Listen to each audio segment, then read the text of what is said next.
think they changed the rear there, did they?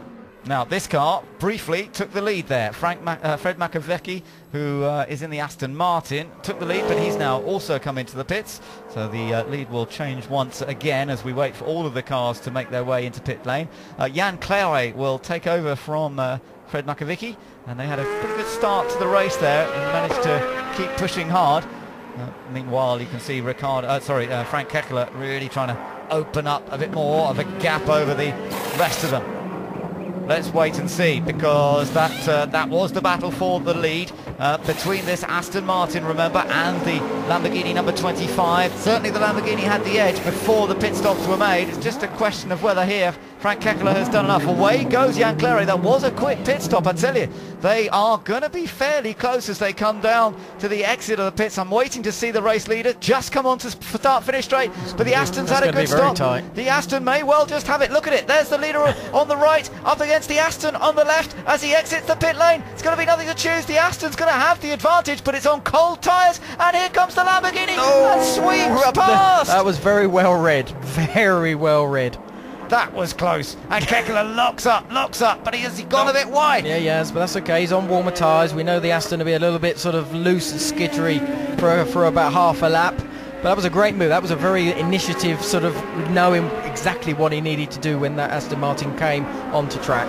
Yeah, we're in ball. We see the Aston Martin there on the right, and he's just watching it. I think you just see, you can see the way he's sort of soaring up the wheel, and that's looking. You saw the Aston Martin start to go left, and then he knew, right, there's my opportunity. The window is down the inside. And a great move. Into the pits, Neil Yarni is handing over to Nicolas Armindo in the number 6 Martek Ford. This car got spun, if you remember, on the first lap, got a clout from behind, so that's denied them a chance. Still looking for their first point score in this championship, and everything always seems to go wrong for this car. It's had different drivers in it throughout the season. Got to finish in the top 10 if you're going to finish in the points. They've still got a chance to do that, but they need a quick getaway, and it's a bit of a slow restart.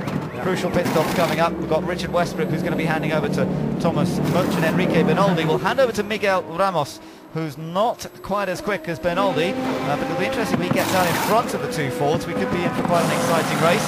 Where's Bass going to come out? Is he going to come out in we third? Can see there's the Nissan just coming down the straight. So again, he's going to be probably not going to make it. I think that looks like it's got a little bit of a gap over Jamie. Very close, but in the pit lane between the Maserati and the Ford. Down the they were pushing each other actually into the pit wall. But now they've sorted it out. I was just looking out of our commentary box window. That's why I suddenly picked that up, because Thomas Much was sort of being shouldered virtually to the pit wall by Miguel Ramos, who started just a bit further down the pit lane. So that was pretty exciting. Yeah, we only got the end of it after you started screaming. So yeah, so we never got with Jamie slip past there. That's Thomas. That's part. So he's part. So actually, Jamie has gone in front. So he actually. Oh no, he hasn't. No.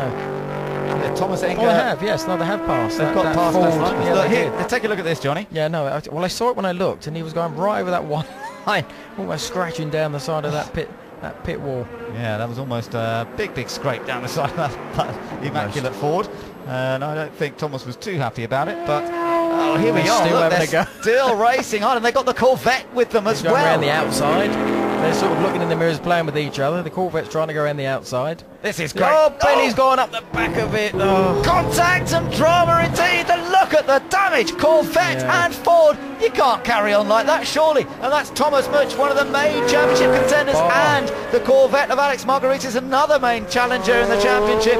And Bertolini and Bartels must be loving this. All their competitors are just throwing themselves at each other and not picking up the necessary points. Well, that's now going to be a lengthy pit stop if he's ever going to get out again once he pits, because that's quite a mess at the front. Oh, there goes the front wing. Oh my goodness, it's locked the front. It's all jammed underneath. Look, yeah, he's got off now, so that's all flicked off. But the bonnet's.